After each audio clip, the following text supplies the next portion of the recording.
Hello there. Welcome to the third episode in our series on the greatness of God or confidence in God. Today we want to jump straight into it in the book of Colossians chapter 1.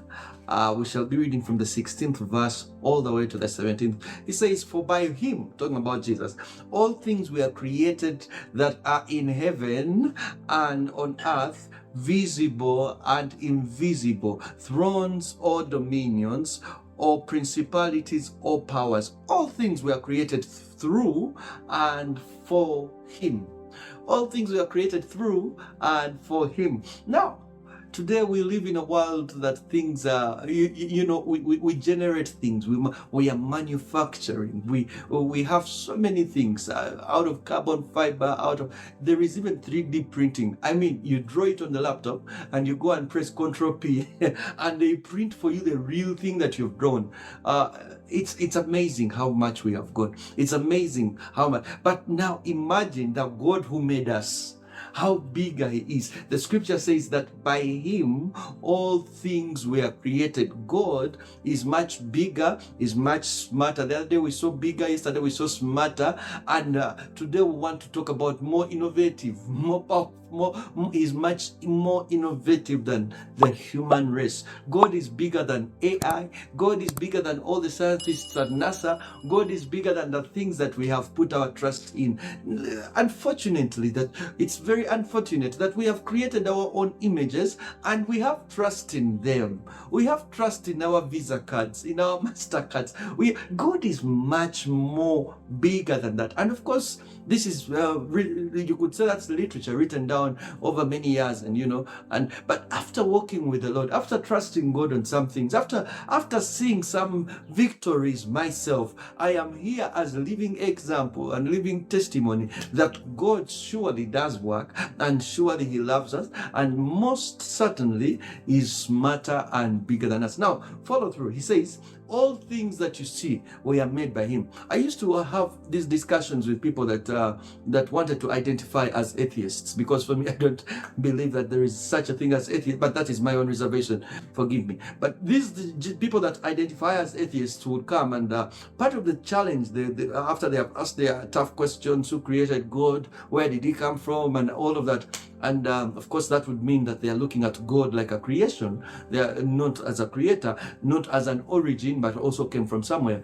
But he's self-existent, he's all-sufficient, he begins everything. Everything emerges from him, everything comes from him. He begins, he's the beginning, he's before our beginning, so he's the source of life, he's the source. But anyway, that's another subject altogether. So this person is wondering, I asked them, look at a wristwatch. Is there a chance in the world that the wristwatch formed itself? That somewhere one day a big explosion happened and a metal came and has been groomed over thousands of centuries, and it has become a second hand, like that second that keeps moving, and then the minute hand also, and then the hour hand, and somehow they have all come together out of so many thousands of years of evolution, and have planted themselves to tell time just in the right way at the right time. Is there any chance that could happen? That all these things made themselves, that the camera in which I'm staring happened by chance and luck? Why is it that you are believing, you are willing to take that this camera was made by Canon, and you don't want to say that the human body who made the Canon was made? Why is it easier for you to think that the camera, which is manufactured all the time, has a manufacturer and we have no manufacturer? It's funny, but people are willing to take it. It takes more faith to believe that there is no God than to believe that there is God. In fact, believing in the Big Bang takes much more faith than believing that there is God. But here is the thing.